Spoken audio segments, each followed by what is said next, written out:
welcome to a special Warp World episode of World 1-1 podcast. We're going to be talking about yesterday's Nintendo Direct covering, was said that we were going to be learning mostly about Splatoon 2 and ARMS, and holy shit did they throw a ton of stuff at us beyond that. I am your host, Larry, the Nordic Beast. With me is Magic Head, Eddie V. Nintendo is going to own the summer. I cannot wait to see what they're going to have for E3. I'm so excited about this Direct, though. Yes. Oh, no fucking kidding. So much stuff. Like, what the hell? Like, I literally put everything there were dates for into the calendar in my phone. I'm just looking at it going, holy fuck nuts. This is the stuff that has actual dates. My calendar looks jammed.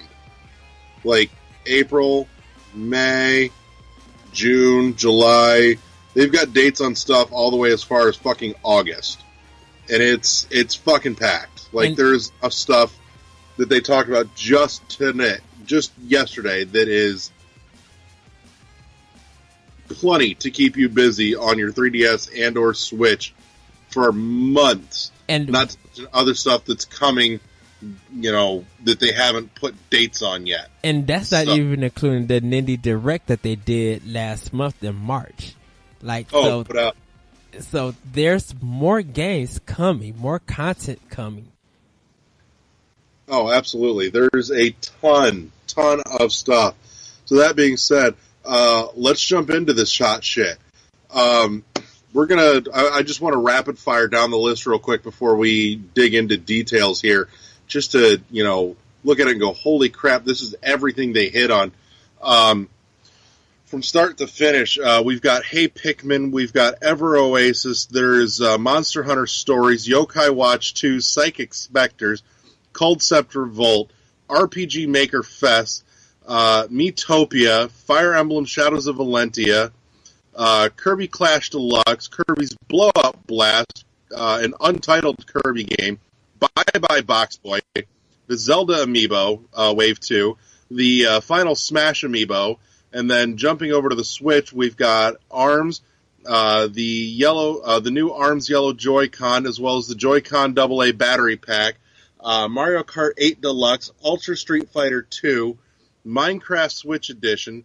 They hit on the Neo Geo games, Sonic Forces, Sonic Mania, Project Mikuru, Fate Extella, The Umbral Star, Disgaea 5 Complete, Puyo Puyo Tetris, Monopoly, Rayman Legends Definitive Edition, Sign Mora X, Battle Chasers Night War, Payday 2, Namco Museum, the Switch Dock, the Splatoon US Inkling Open, and then finished out with Splatoon 2. So that's 36 fucking bullet points they hit in one shot in about a half an hour. Yes. That's less than a minute per thing. And the Payday 2 from Starbreeze came out of nowhere. That's probably huge, what the fuck? Right. That was kind of the biggest surprise out of everything. Oh, absolutely. In this America doing standard and limited edition of games. All three games that they announced, you could get the standard version or the limited version. I'm like, really? Y'all coming like that? Oh, okay. Mm-hmm. So let's jump in from the top here with Hey Pikmin. We got to see a little bit more of the gameplay of Hey Pikmin. They also announced the new Pikmin Amiibo that's coming day and date with the game. Talked a little bit about some of the story details, behind Hey Pikmin as well. Initial thoughts or now follow-up thoughts now that we've seen a little bit more of it, since this game has kind of been quiet for quite a while? It looks like an action-adventure game. A lot of people are happy to see. Some people are kind of weirded out because they seen Captain Olimar swim and do some other things, but it looks like a legit Pikmin game. It looks completely fun. I will say I've played some Pikmin. I was never super big on it. I like it. It's just not a go-to for me. Hey Pikmin looks like something I am more inclined to play than the other Pikmin games, front to back. And And it's kind of good. I think of like a road trip game. Like if you're about to come back or you're going on your final road trip before like school start or whatever, before you go into August. I think it's a cool game that you could take on the road for the summer. It definitely feels like a summer title. I'll be curious to see what some of the reaction is now that we've seen a little bit more of it, because the initial announcement did not go over all that swimmingly with a lot of Pikmin fans. There was a sizable backlash going, the fuck is this shit? This is not the Pikmin we want, which just kind of reverberates back to Federation Force. Though the backlash on Hey Pikmin when it was announced was not nearly as hard as that. Yeah. And well, that kind of happened with a lot of the earlier games, that people have concerns about it, and they'd be like, "Well, this game is not for me. I don't like it." And then when Nintendo starts revealing more and showing off, people get more excited and then start wanting the game. And I think some people got to realize that Nintendo's just teasing you, just showing you what you can and will be able to do in the game. And later down on the line, before it comes out, you know they're going to market it a little bit more so you can get an idea of what you're getting in the game. Yeah. So, dropping down the line here, number 2 on the list, we've got Ever Oasis. Yes. I remember seeing this when they first showed it and went, oh, it looks fucking neat. We learned a little bit more about what looks to be a central character, Esna, and they kind of talked about the game being all about, basically being a decent human being or a decent fucking person, to protect and build and save the last oasis in the middle of the desert. But it looks good. They didn't show a whole lot. It was a very glancing look at it. Still nothing real deep in terms of details. Mm-hmm. I think we saw more about this last time we saw this than we did yesterday, which I think gives... It kind of gives me some concerns that this close we're not seeing or hearing more about it, because that's not far off. This is coming in like 2 months. So June 23rd. Not a whole lot to go off. It makes me think that this was just them going, hey, this is a reminder that this exists and you should pay attention to it. Definitely. That's what it felt like to me. To me, it's my game for the 3DS for the summer. Like ever since I seen it last year, I wanted this game. And I just can't wait to play it. It has that action and RPG feel to it, and I know you keep going back to the town to help people and give them resources and stuff like that.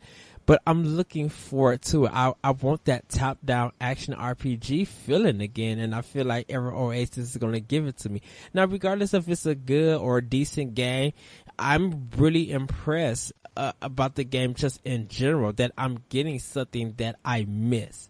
And I definitely, this would be like one of the first 3DS games in a long time that I buy. I mean, there's other 3DS games that are expected that I'll buy, but this is just like my must have. Like when I get it, I need to spend time buying it. I mean, playing it, I'm sorry.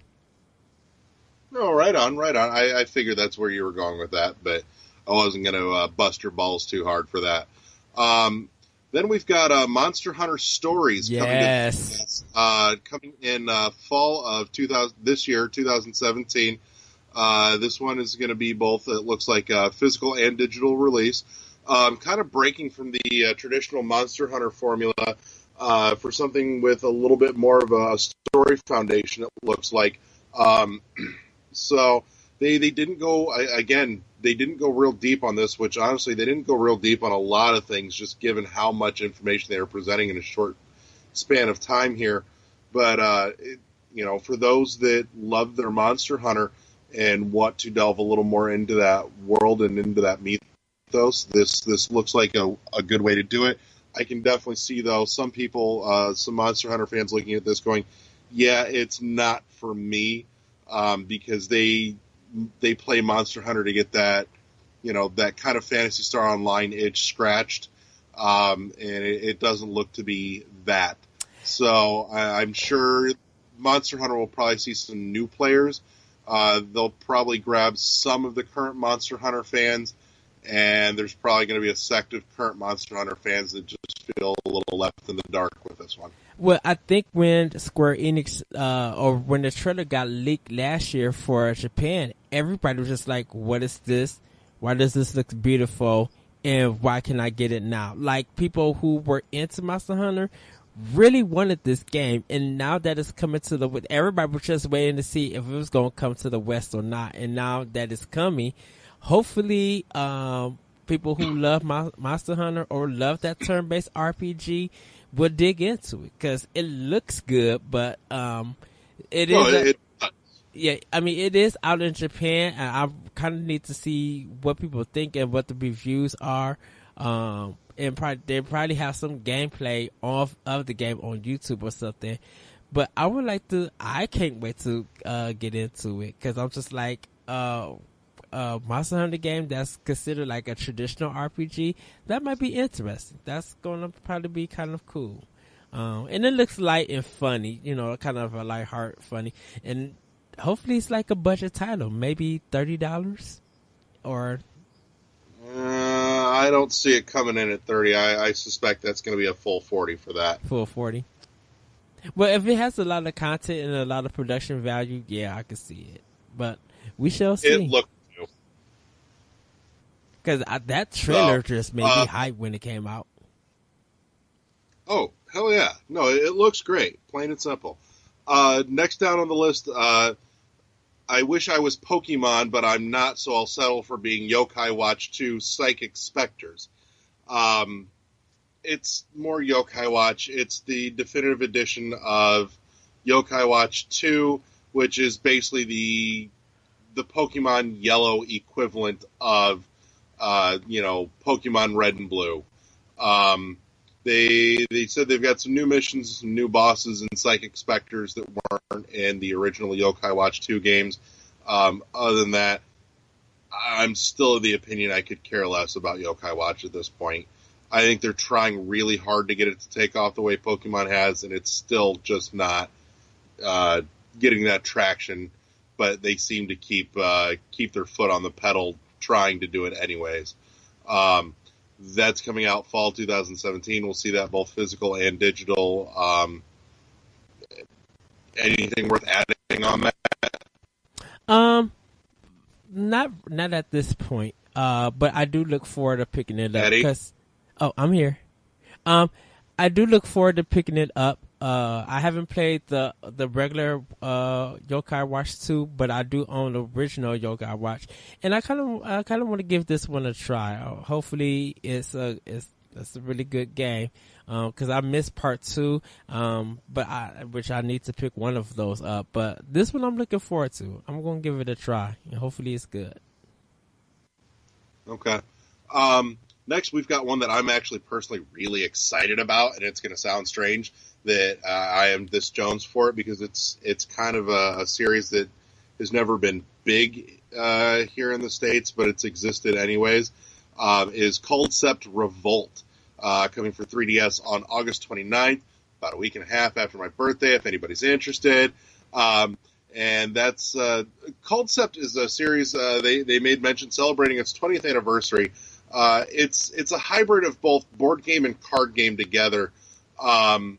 They're celebrating their 20th anniversary with a brand new entry into the series, rather than just rehashing or re-releasing something old, which the last Concept game I picked up was Concept Saga on the 360 I found last summer, I think it was, at a local game shop, and it's fucking fantastic.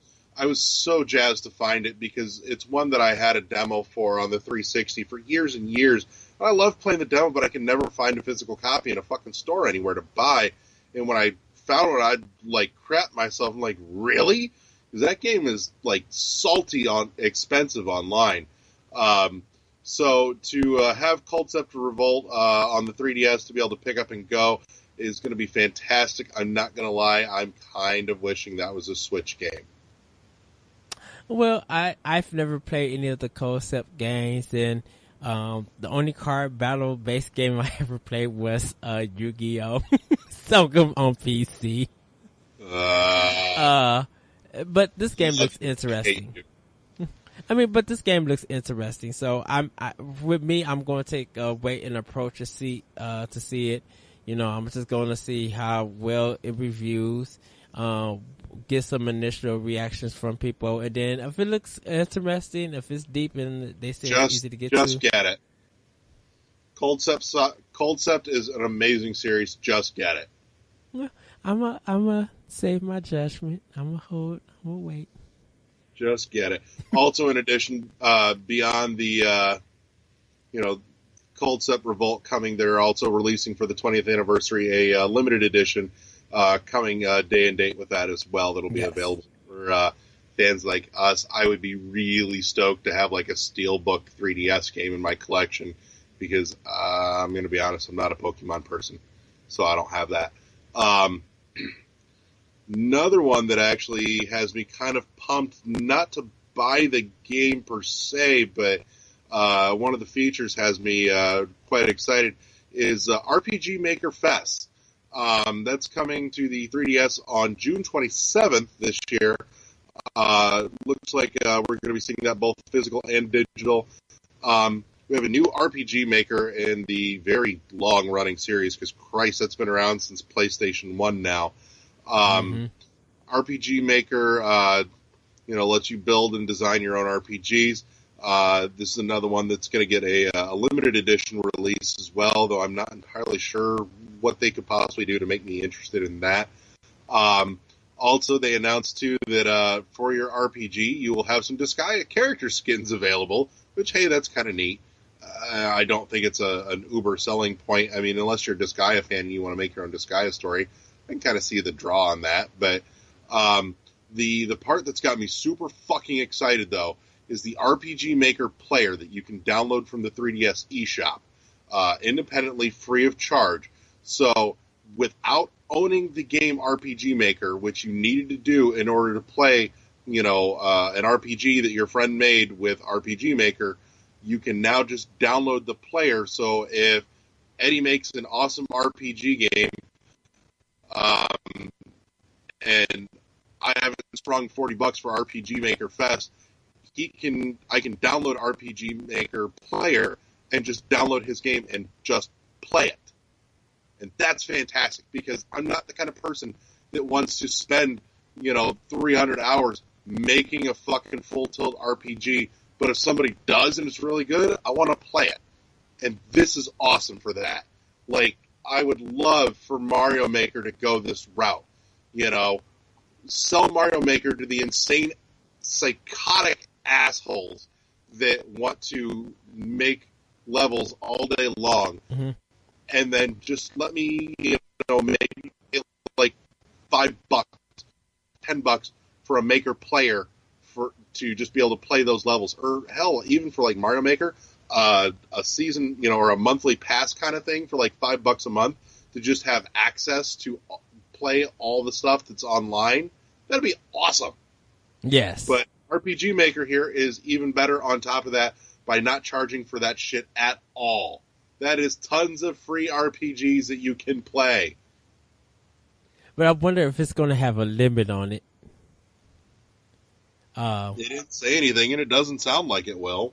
Okay.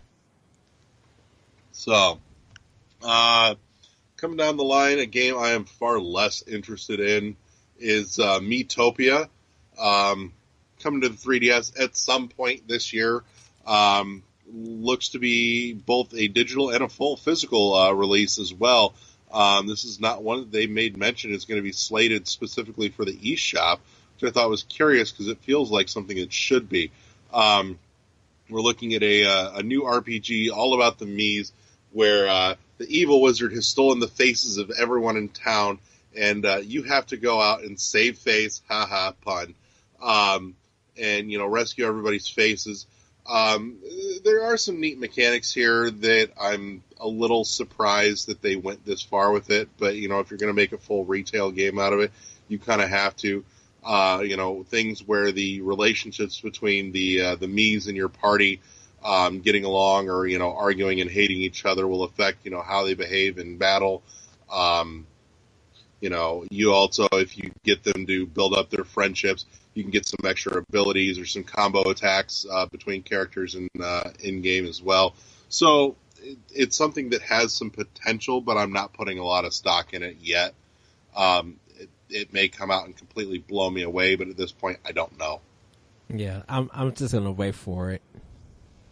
Like, I have the sinking feeling that if I see this in a used bin for like $15, that's the thing I would grab. Yeah.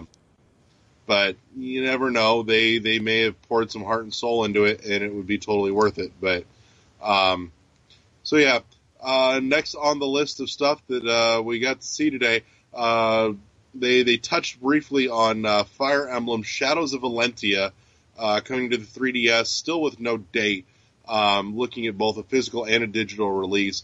Talked a little bit about the fact they've got new DLC coming that will be coming forward as well on top of the game itself. And they did announce that some of that DLC will be paid, but some of that will also be free of charge as well, with some new dungeons, new character backstory, and quite likely a little bit more that they haven't talked about yet because we have no idea when the hell this is coming out. They said in May when they did the Fire Emblem Direct. They said did they? Okay, so I'm off my nut, and that is in May. So, all right. So yeah, so that's coming up here fairly quick. And so yeah, just an update on that. That hey, you can expect that we will give you more than just what's in the box when you buy it. So not necessarily a bad thing. The fact that they said there's at least some free DLC coming as well too is nice. But so not a whole lot happening there unless there's anything you want to hit on before we jump down another line here. I think the DLC, the season pass that they're gonna offer, probably I think it could probably range from $14.99 to $19.99. I don't know what the price is going to be because I think like if you want a color swap, that might be something for free. But if you want this new dungeon or this new challenge and stuff, it's going to be part of the season pass or part of the DLC that you have to pay for. But Fire Emblem is a good game, and their DLC has been reasonable. So, $20 for $20 for the 5 DLC packs that they'll have. I'm down for that. If they're long and they're challenging. That's really reasonable. So, next on the list here, we have the Harbinger of Death. The one character in the roster in the stable of Nintendo IP characters that signals the forthcoming death of a system and has since pretty much his inception. We have the little pink puffball fucker Kirby. Now, don't get me wrong. I love Kirby. I like Kirby. Kirby's adorable and cute, and I like adorable and cute. It's why I hang out with you, Eddie. But we... The shade. Because you can't see it, Eddie has this very confused look on his face. The shade that just got thrown at me. And I'm like, wait, what?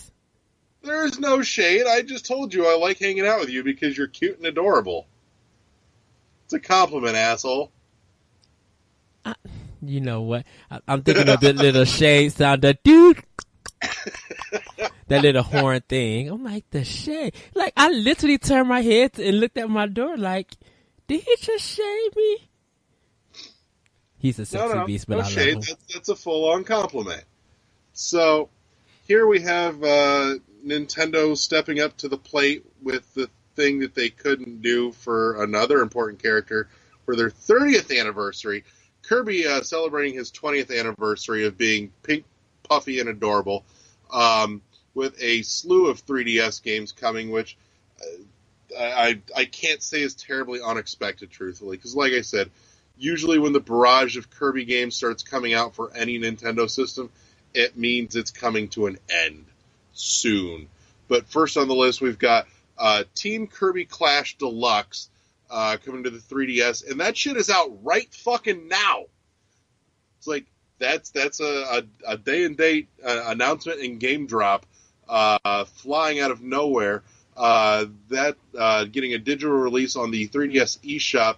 We've got a multiplayer action game with 4 different character types. It's a free-to-start game, so you're looking at kind of the Rusty's Real Deal Baseball type thing, where you can jump in and play a little bit for free, and if you want to keep going, it's going to cost you a little bit of scratch to keep pushing. But the nice thing with that is that, when you've decided you've had enough, you didn't have to pay for a full game. You just paid for as much as you played for. So not such a bad thing. I'm going to download that at some point in the next day or so and start dinking around with it just to take a look, since fuck it, it's free. Truth be told, I actually got quite a bit of play out of Rusty's Real Deal Baseball. I spent more than a few bucks on that. And then any thoughts that I've missed here? No, I'll wait till you talk about the next game, because I'm super excited for the next game in the Kirby, what they announced for Kirby. Sorry, I feel like I'm railroading you, but there's so much stuff. So the next one we've got on the list here is Kirby's Blowout Blast. Yes. Yes, summer this year. Looks to be a digital eShop release. Kind of a 3D a la like Mario Land games, like the 3D Mario Land stuff on the 3DS. The more enemies or the more baddies that you inhale, the more firepower Kirby has to take out more enemies. They're saying and claiming and boasting bigger stages than what was in Kirby Rumble. It looks interesting. It feels like it lacks this Kirby signature. But again, Kirby's turning into Mario, where he's done so much shit that at this point, I almost don't know what a real Kirby game feels like anymore, if there is any definition to what is a true Kirby game. It looks like a top-down puzzle platform kind of game, the way that it looks.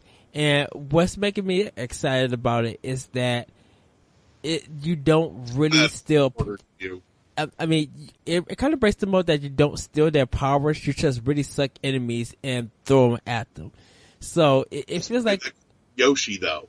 Well, yeah, but there's something about it, Kirby, that makes it. I don't know, that it just makes it a little more adorable. Yeah, because it's just like the more enemies that you suck in, the more powerful you get.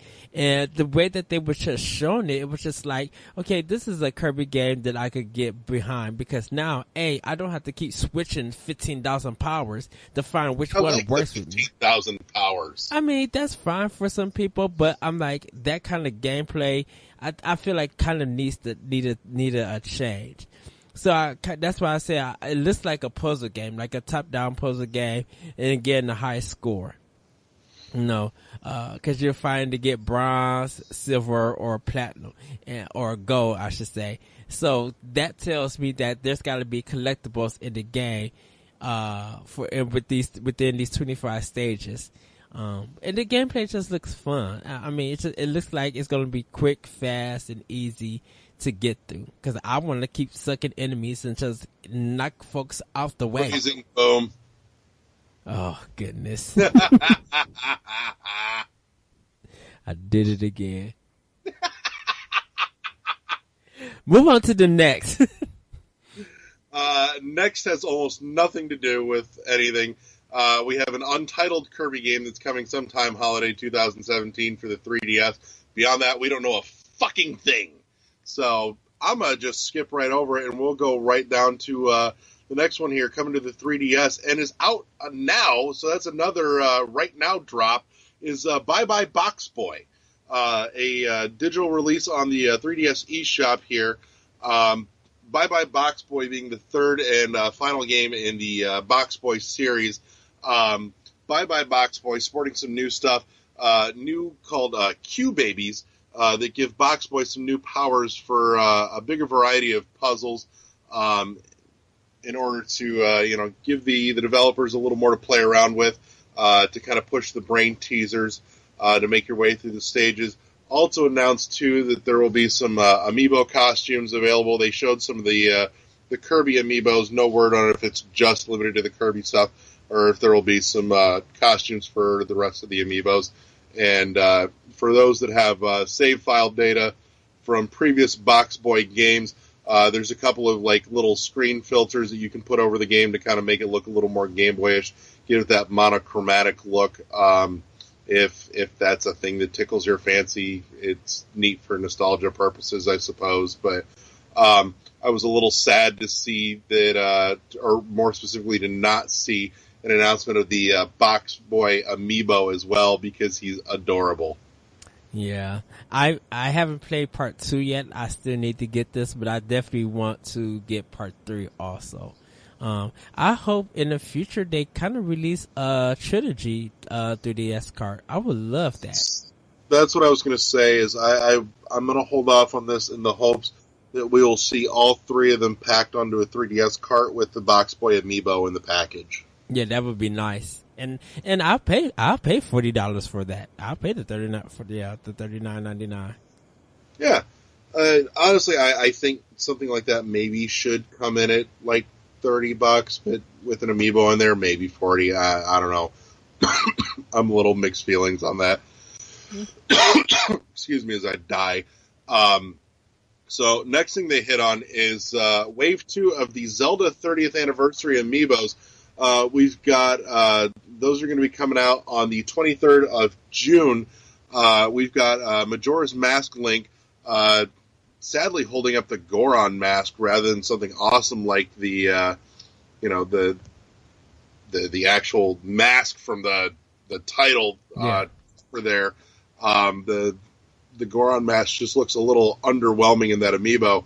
And then also the Twilight Princess Link, as well as the Skyward Sword Link, which all 3 of these were outed in the Breath of the Wild strategy guide, actually, as the guide lists outfits or armor pieces for Majora's Mask and Twilight and Skyward.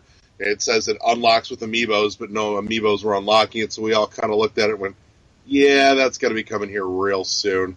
Now, actually, would this be like the 4th wave? Not of the Zelda 30th Anniversary. There's only been 2, including this. They're considering this as the anniversary? Because I thought because I know it just said The Legend of Zelda. So I'm thinking, like Zelda and Link for like Smash Brothers.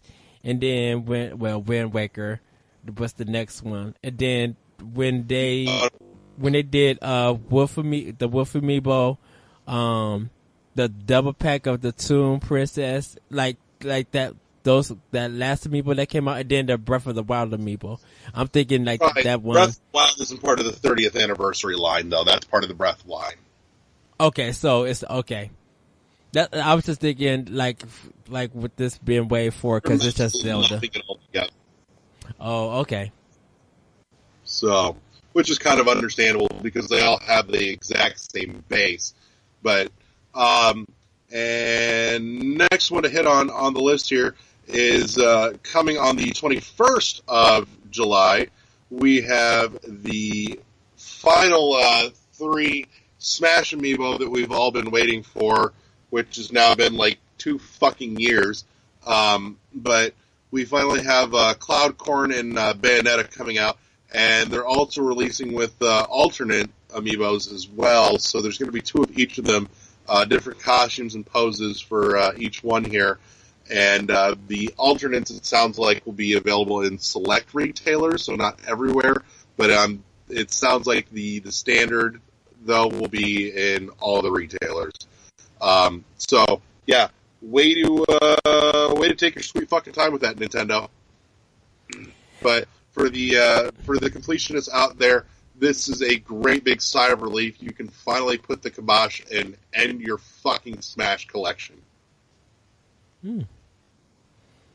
So, I want that female Corrin. I don't know. I want the 3 of them just so I can close out my my Smash collection, or at least get the last 3, and then I can fill in the gaps, because there are gaps in my Smash collection, but nothing pressing, though. For some reason, Kirby got fucking hard to find, though. What the hell? Oh, yeah. Like, seriously? I need a damn Kirby Amiibo.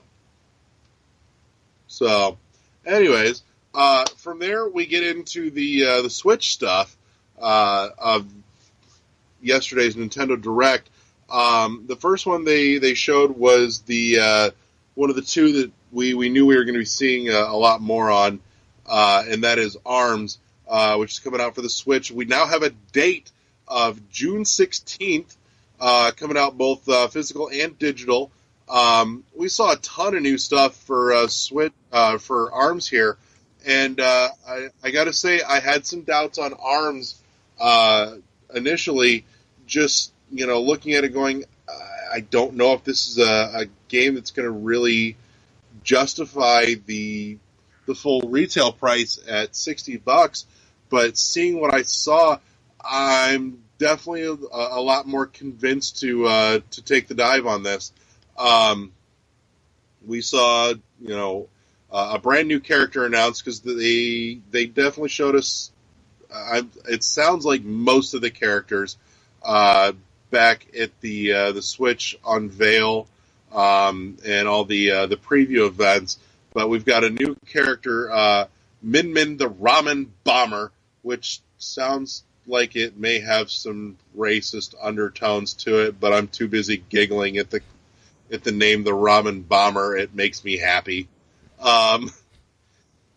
She comes sporting a new dragon arm, which looks pretty fucking cool, actually. Yeah.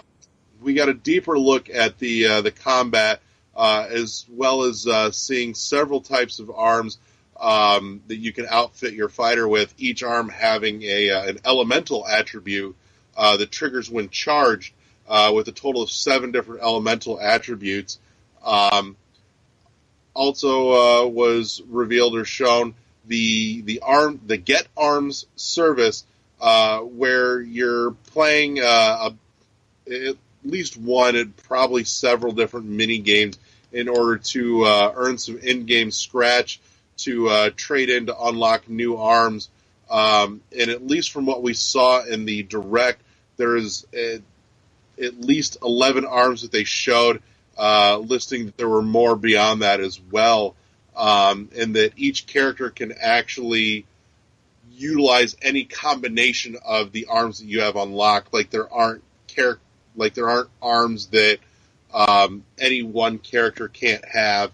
So you can, the more you've got, the more combinations you can put together, which, in conjunction with, each arm having an elemental variation as well, can put a lot of variety into this. I can definitely see a lot of depth into that.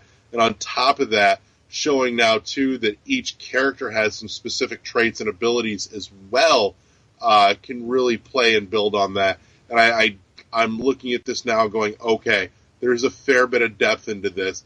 And on top of that, further seeing that it's not just, a distance fighter or, the Dalshim simulator game, which, holy shit, I would totally pay like $7-8 for DLC to get Dalshim into this, because that would be awesome. Dalshim.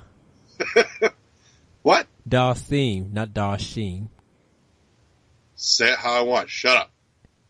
How you gonna add an H? I'm like, Dalshim. He like Dalshim. I'm like, what kind of... Shut up. We're off topic here. We got too much shit to do. But in any case, there's definitely a ton of stuff. And like I said, there's also some close combat mechanics here too, where, if you get somebody in, up close, you can actually throw a couple of kicks as well too for your short range combat. So it can very much be about, trying to force them in close to get those hits in as well, rather than just trying to land the punches. And then we also saw, too, furthering that depth and how you have to play and react, is the individual arms can actually get temporarily stunned or disabled as well. So somebody might, take your left side out, and that'll definitely probably figure into what you choose to outfit your character with or your fighter with. And then last but not least, we also saw in here that it's not just a one-on-one. They've got a two-on-two combat mode as well, that almost looks like they're bordering into Smash territory, which kind of makes me happy. So a lot of stuff, but your thoughts. We saw tons on this. What did you think? The 4-player co-op is going to be big. This is going to be a big title, I think, for Evo this year. I'm surprised at how much just one simple showing could make a difference. You know, people thought that the game, there wasn't no interest in it, and now people are like super hype. We haven't even talked about the extra stuff that's coming with it, like the yellow Joy-Con. We haven't talked about that yet. We'll get there. That's separate. But people are really hyped and ready to pre-order this game. Now people are deciding to pick it up. Min Min looks funny because her head looks like it's a bowl with her hair looking like a bunch of noodles. And you know, her right arm in the game was made out of noodle with the dragon and stuff. And it just showed that, you know, the people who think that this is going to be a simple, fun game, I can't wait for people who are professionals get their hands on it and really show off what the techniques and gameplay that this game provides. And it's going to be a spectacle that people are going to see. So I feel like if I want to get to that level, okay, first, A, I need to buy the game. B, I need to work hard and learn the game inside out. Oh, definitely. I think this is going to be one that's like Smash in that it's simple enough that anybody can pick up and play it. Yes. But it's deep enough that there is going to be some nuance and some skill to it for those that really want to dig into it. I'm a little baffled as to why they weren't showing like this when they first unveiled it, instead of letting people kind of linger for a couple months going, oh. But they definitely stepped up and showed that ARMS has the potential to be well worth the asking price. From there, piggybacking off of the ARMS date announcement and new info, also got word we now have our first Joy-Con variations. We have the new ARMS yellow Joy-Con coming day and date to go with ARMS. They are beautiful, bright neon yellow. Yellow is not my color, but damn it, they look nice. They look like lemons. Every time I see them, they look like lemons. They're like electric fucking lemons. Yeah.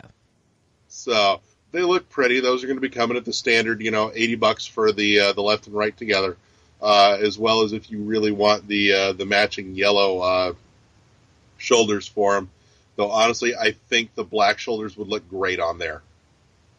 Yeah. Give it a nice contrast.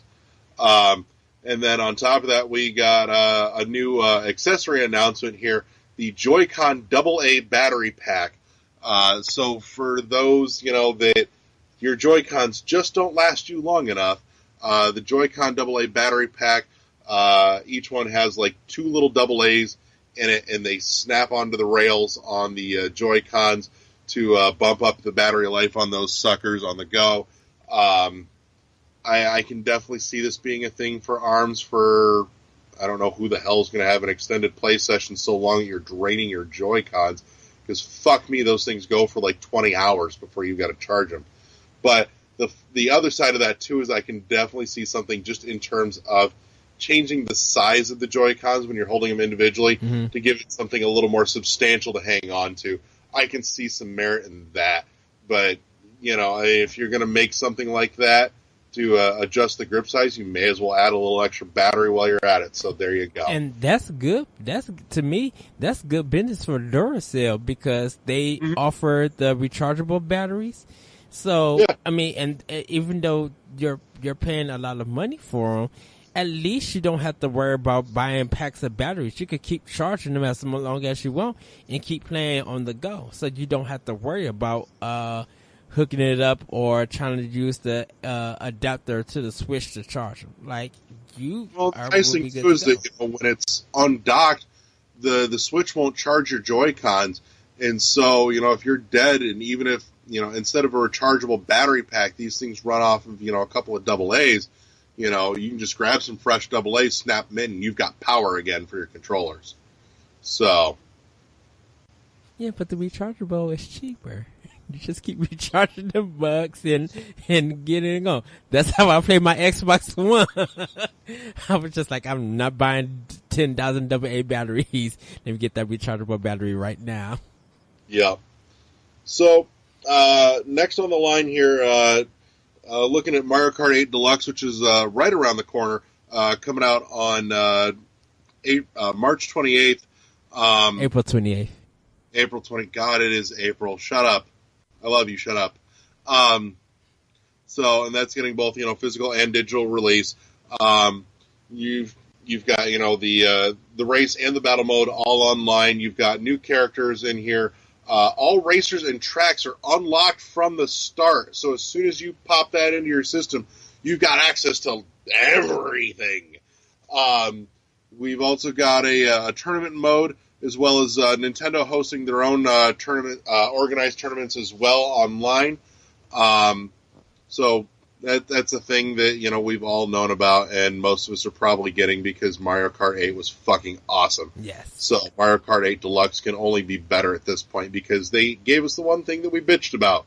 So at this point, you really can't fuck this up. It's just about nigh impossible. I won't say it's impossible because as soon as I do, somebody will cock it up, but it's almost impossible.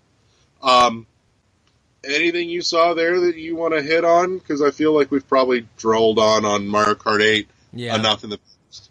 We can move on. We can keep going. Next in line here is Ultra Street Fighter 2 coming for the Switch on May 26, 2017, getting both physical and digital release. Some of the new, we're looking here at essentially a, Street Fighter 2 all over again, but with a couple new things here. We've got the new Evil Ken and Violent Ryu. I may have gotten those backwards, but I don't really care. They're just about interchangeable anyway, so who gives a shit? But we've got a couple of new modes in here. There's a new first-person mode that lets you throw Hadoukens using the motion control and the Joy-Cons, which could be neat if there's a little more depth to it than just that. I'm interested to mess around with it. And then more interesting to me, though, is the 2-on-1 battle mode where you and a buddy can pair up and split a life bar and go after the computer and lay the fucking smack down. Yeah. That's Street Fighter Alpha and Alpha 2 kind of modes where you would ride you and Ken and you would fight and Bison. But I think like Street Fighter Alpha 3, they just put it in as as one mode, then you can select the character and fight anybody. So, but yeah, It's a Street Fighter game, so. Yeah, but it's an old Street Fighter game with a couple new knickknacks. Yeah. I'm hesitant until I get a price tag on it. $30 in a heartbeat. More than that, I'll hesitate. $60, I'm probably going to back away. So, but down the line, we've also got, in a much timelier fashion than it ever came to the Wii U, holy Christ, we have Minecraft Switch Edition coming on May 11th this year, getting both a physical and digital release. However, the physical retail version is going to be coming later with an unannounced date. Sporting creative mode, giving you unlimited resources to build and play around and make whatever the hell your little hearts desire. You've also got your traditional survival mode as well. 8 players online, 4-player local wireless, and split screen. Also sporting the Super Mario Mashup Pack. So looks like a fairly competent Minecraft game coming to the Switch, which also means we can finally have Minecraft on the go that doesn't suck ass. Yeah, it's Minecraft with some Mario in it.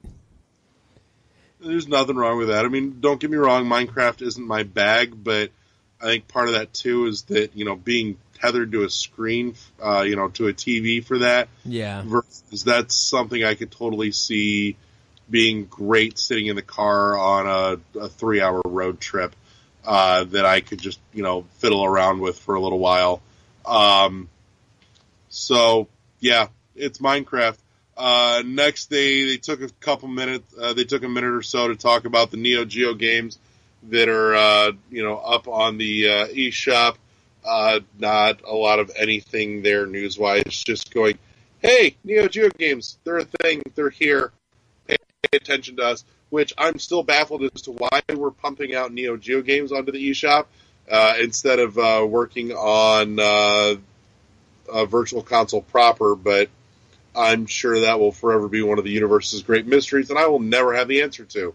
I think because it's the arcade games, the arcade version of their games that they're putting out. Because, like, I think it's Samurai Showdown that's coming out. Yeah, I think it's like the full arcade and not the Kart version of them. So. Okay. Next here, I am surprisingly interested in this.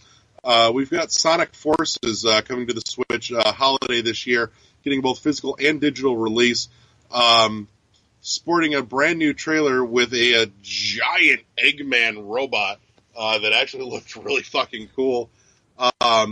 Looks to be a mishmash of both kind of the Sonic Adventure style of gameplay as well as classic 2D side-scroll Sonic. Which has me kind of hyped because I liked both of those things. Kind of like Sonic Generations? Yeah, I could kind of see that. Sonic Generations was by far not the worst Sonic game to ever come out. It didn't quite hit the mark, but it was pretty damn close. But it used that format of 2D and then 3D. Right, but 3D Sonic is an iffy thing. There's been iterations of that. But if you go like the Sonic Adventure route, I can get behind that. I can get hyped for that. And then they've also said that there's a new unannounced character that'll be cropping up in Sonic Forces as well. So, but that's a thing that's coming that actually looks pretty decent for a Sonic game. So, which on the back of that, we've got Sonic Mania coming to the Switch this summer. With both physical and digital release, sporting, brand new levels. I know we've talked about this some before on the backs of other conversations here. This is the Sonic game that everybody fucking wants because this is the game where Sega finally owned up to the fact that they apparently suck at making Sonic games for the last 10 years or so, and went out to the fans that have been making Sonic stuff that people actually like and want to play and said, will you please come help us and make a Sonic game that, we'll pay you for? And so, get hype. So brand new levels from, the Sonic fan community, as well as taking some old classic levels, sprucing them up a little bit, and stuffing them in the package as well. So I am beyond pumped for this because fuck yeah, Sonic, go fast. How about they give us Sonic the Hedgehog 4 since Wii U owners didn't get the last Sonic part? 4. Yeah, but we didn't get the liked last part. Yeah, it's because nobody liked it. Still, you can't give us an incomplete game like that. Yes, you can. Ask Valve. Oh shoot, that was a bit. That was. Okay, then yeah. It's not like that shit's unprecedented. For 2 games, they didn't finish. Yep. All right. Coming up next here, we've got Project Makuru coming to the Switch this summer, getting a digital release on the eShop. We have some butt-stomping, panel-flipping turf war action with 4-player local and online multiplayer. It looks kind of to me like Bomberman meets Splatoon meets Othello. Yeah. Your goal is to run around this little grid of tiles and butt stomp to turn over the tile you're on and a handful of adjacent tiles and make them all your color and cover as much of this board in your color as possible. If another player is on a tile that gets flipped, they'll get thrown off. Flipping some tiles will uncover some additional items to help bump up your blast radius or your flip radius as well as like your character speed. It looks doesn't fun. look like the worst thing ever. It looks like a deeper version of a Mario Party mini game. But if this thing hits at like $10, maybe 13, this could be okay. I think 15 it'll probably be 15 because it is the first party title. It's So got to be a max, but I would definitely feel a little more comfortable at 10 to 13. But we'll see. There may be some unseen depth to this, as we learned today from ARMS. From there, we've got Fate Extella, the Umbral Star, coming to the Switch on the 25th of June, getting both physical and digital release from the looks of it here. Not a lot shown on a game that we have heard like nothing about and is coming right quick and in a hurry. Mm-hmm. The only thing that I can say from what we saw here is we're looking at a Dynasty Warriors style anime action game, and that's kind of it. yeah, This is another one where they sacrificed time so that they could spend more time on ARMS and Splatoon 2. But beyond that, we got Disgaea 5 Complete coming to the Switch, so you can get your Disgaea fix, on the go in a console format. Coming on May 23rd, 2017, getting both physical and digital release. Demos coming to the eShop apparently quickly here, which it has to be if the game is coming out that soon. Not a lot of information given on it other than, hey, here's the game, it's coming. It's basically a port of a game that's already out, so you should already know about it. And they kind of left it at that. yeah. But I think it'll have extra content, so I think it'll have like because I don't know if this Disgaea 5 what DLC it actually got, but I think this one will have all of it. I would fathom it well. After that, we got a look at Puyo Puyo Tetris coming to the Switch. That one is coming here real quick, as a matter of 2 fact. weeks. Yeah, we'll keep talking, and I'll have a date on that in just a second here. But Puyo Puyo Tetris has a demo, actually, that's out now, though. As a matter of fact, I've already downloaded said demo. I have just not gotten to play it yet. But Puyo Puyo Tetris is something of a hybrid of the Tetris games and the Puyo Puyo games. It looks to kind of switch and alternate between the two modes, smashing them together in a very strange fashion, but I suspect it's something that'll work, especially if you're a puzzle game fanatic. So that's coming up. Half a second, I'll have a date. We'll keep talking about it. But yeah, demo's out now, though, and the demo inside there has the lessons mode to kind of teach you the ins and outs of not only Puyo Puyo, but how the two work together. And then it's also got a solo arcade mode and a multiplayer arcade mode in the demo. That is coming on the 25th this month. So, yeah, not far at all. After that, did you see anything in Puyo Puyo you wanted to touch on? I totally just railroaded right over you. No, there was another game that uses Puyo Puyo style, and I can't think. It was something for Sega Genesis. Okay. Yeah, it's something that's been around. I don't think it ever got real huge here in the States like it did in overseas in Japan, but yeah. it definitely has its following. Yeah. So after Puyo Puyo, we got to look at Monopoly coming to the Switch this fall. let's move on to Rayman Legends, because it's Monopoly. No, I'm talking about this for a minute. Shut up. Let's move on to Rayman Legends. It's Monopoly. No, I want to talk about Monopoly for a minute here, because there's some things that I think are some missed opportunities that I'm going, really? You didn't do this, or you didn't talk about it? Monopoly coming to the Switch this fall, looking to get both a physical and a digital release. One of the things I saw here that did actually look really cool is this is you wouldn't think a board game and HD Rumble are a thing that matter, but, we've got an HD Rumble feature on this game where you can feel the dice in the controller as you're shaking and rolling. They're saying that they're sporting multiple different boards for Monopoly here, up to 6 players.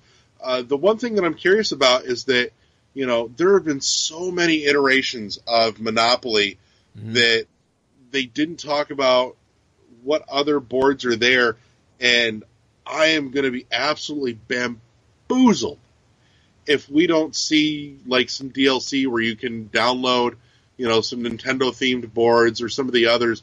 I would happily pay like $5-6 a board for, a couple of the ones that I like. Give me the Nintendo ones. Give me the Transformers one. There's probably a couple others that I would see and go, I'd pay $5 for that. And that would be fun for me. I also like the concept of this is one that, for 6 people, you can get everybody around a table basically and lay this thing flat in the middle of the table like a little card table, and everybody can sit and play in limited space, and you don't have to have everything sprawled everywhere. You don't have to clean up the mess. And so help me God, if some fuckwad decides to get pissed off and flip the board, I'm going to break their neck.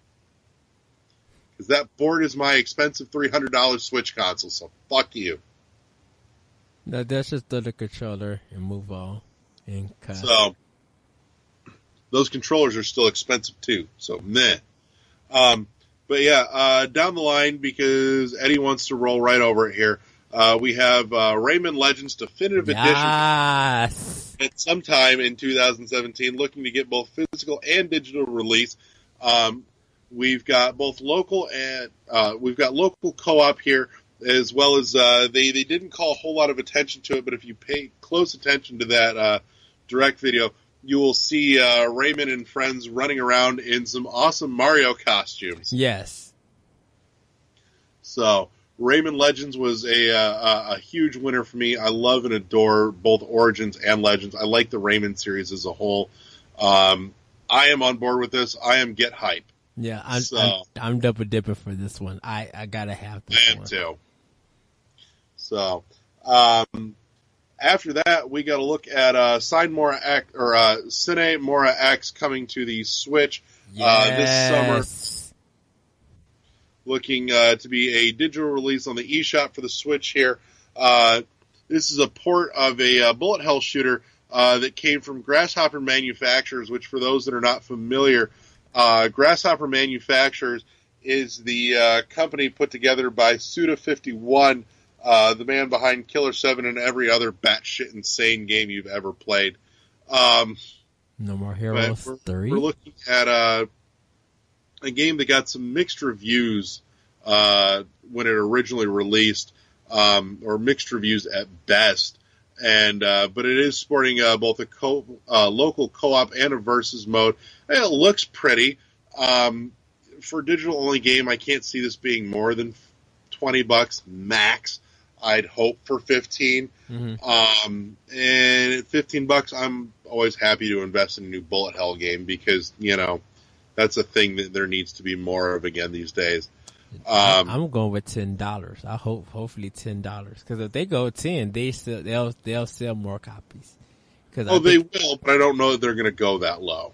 Well, I think a lot of people who are into the shoot 'em up genre will be willing to pay for it. I'll pay $10 for that game. No, I'd pay $10 for it too. I just don't know that they're going to go that low. I seriously expect 15 to 20 on this. Beyond that, we've got the next game on the Switch list here is Battle Chasers Night War, coming out this summer, getting a digital release on the Nintendo Switch eShop. We're looking at a JRPG turn-based combat game based on a comic series called Night Chaser or Battle Chasers. Not a lot of information on it other than here's the nuts and bolts. It's based off a comic series. It's a JRPG. It's turn-based. That's all you need information-wise. That being said, I think it's from art-wise, it looks pretty. I think it's from the designer who made Darksiders. That artist who made it, Darksiders. Because I I got a friend of mine I think that would actually know, and I'm going to have to ask him when I talk to him next. Yeah, because it's like Joe something. Because I seen the name. I'm like, he did Darksiders, but they said he is from a comic book. Okay. Yeah, I know they said Battle Chasers Night War is based on a comic book series called Battle Chasers, but it's not one that I'm familiar with. So, me neither. Yeah. That being said, let's jump into the big fucking surprise, like the fuck announcement that came flying out of nowhere, and that is Payday 2 coming to the Switch this year, looking to get both physical and digital release. We've got we're looking at a port of a game that's been out for a couple of years now, reviewed well, solid game, all about the co-op, getting your crew together to pull off ever more impressive bank heists. This is one that I who the hell saw this coming? No one. Seriously. Who looked at Nintendo and said, yeah, we're totally going to get Payday 2?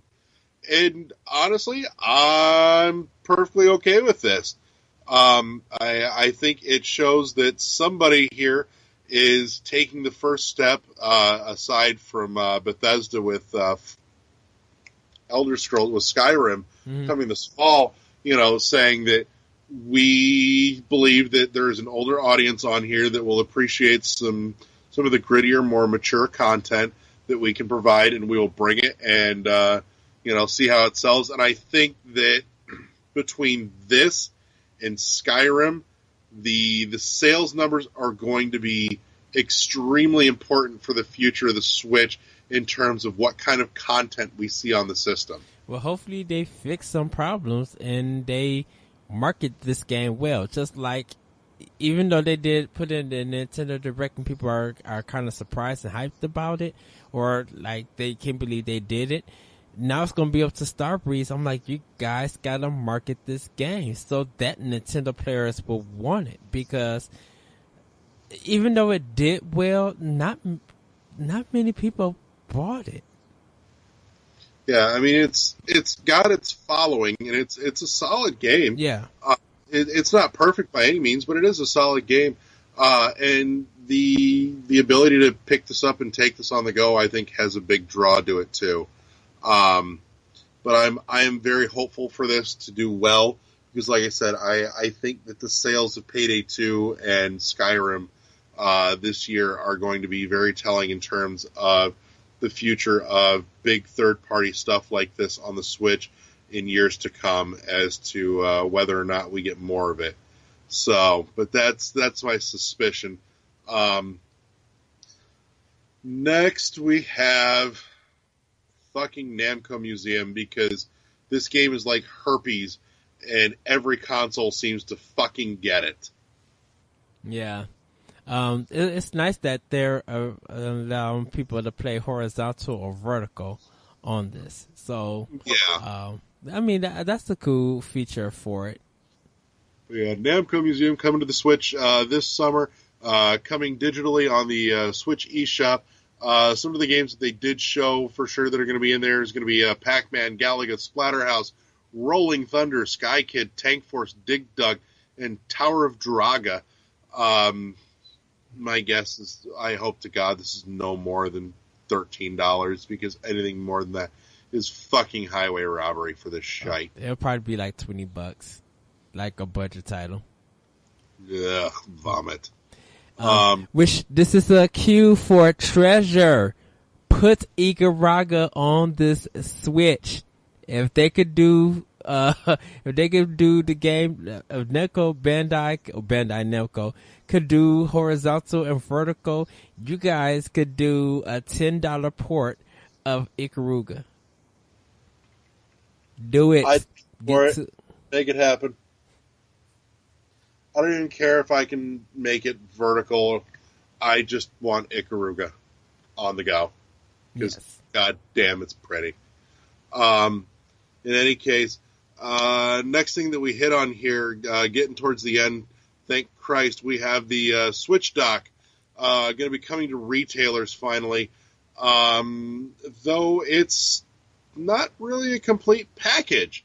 The Switch dock has been available separately by itself on the Nintendo Store online for $60 for just the plastic ship. Because the draw to this thing is that I can buy it and I can hook it up to a second TV, and I don't have to unhook my cords and shit to move my Switch from one TV to another.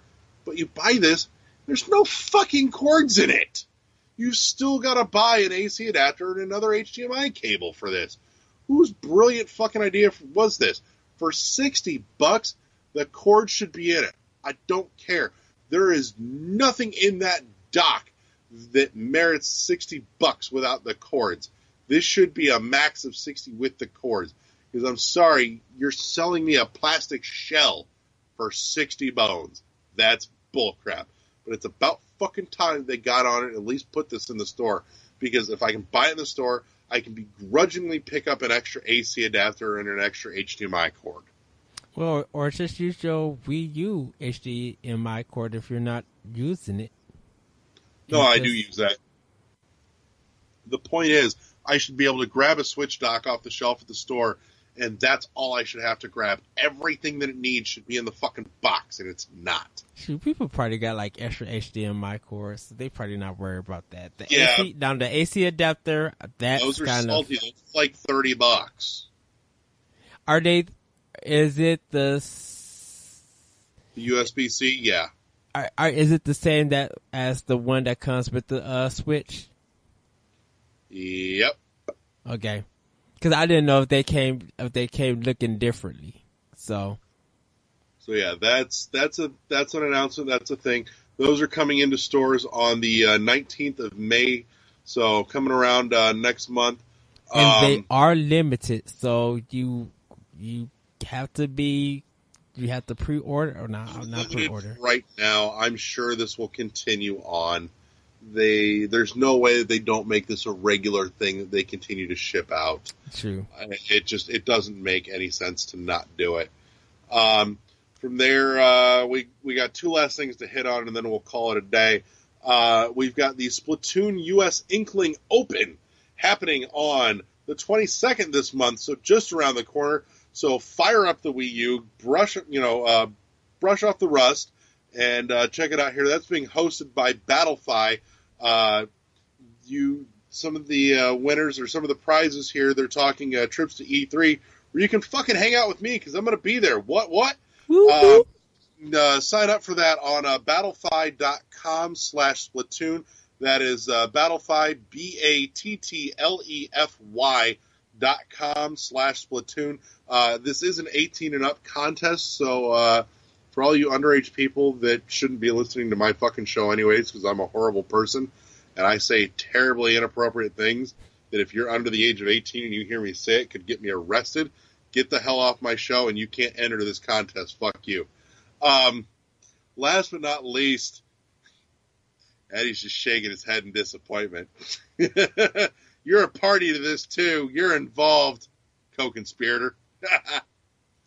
Last but not least here, the other big focus for the Nintendo Direct is Splatoon 2. We do now have a date for that as well. That is not far off. That's coming on July 21st, so we've got a nice barrage of games. We've got Mario Kart this month, right at the end of the month, so you may as well call it May. We've got ARMS in June, Splatoon 2 in July. You've got a packed summer of awesome at this point. Yes. We got some new information on Splatoon 2, including the brand new Salmon Run mode, which is their equivalent to Horde mode. You're going to be fighting the Salmonid to harvest the power eggs, including the rare gold power eggs that come from the great big boss salmon that come through in waves.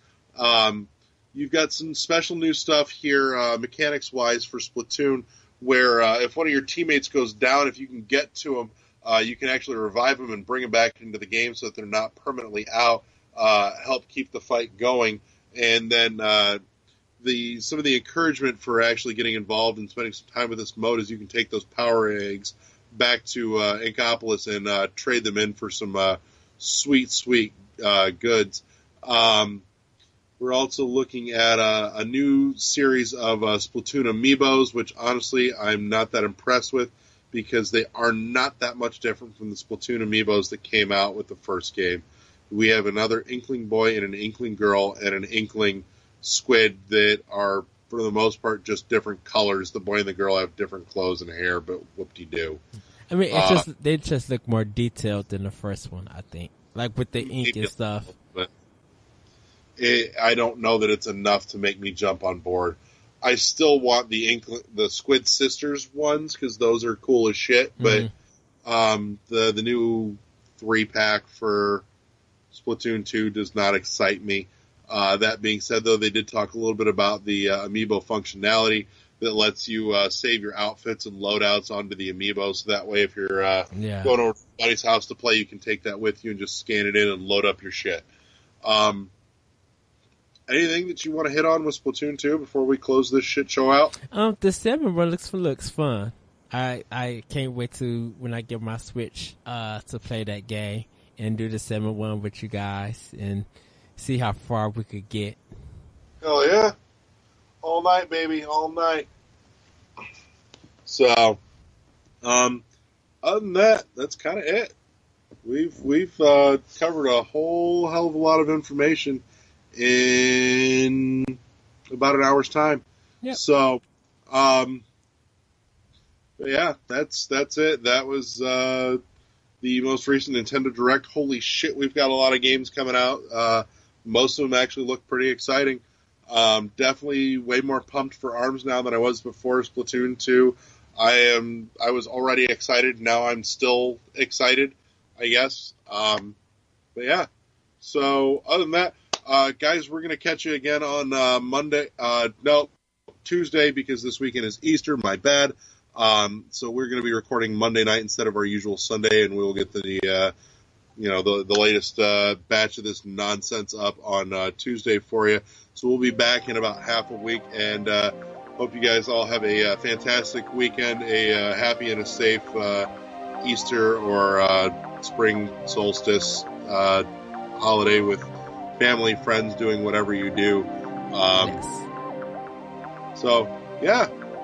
Other than that, I'm not even going to bother plugging shit because it's late and I'm tired. So, let's close this shit out. Good night. Night, everybody.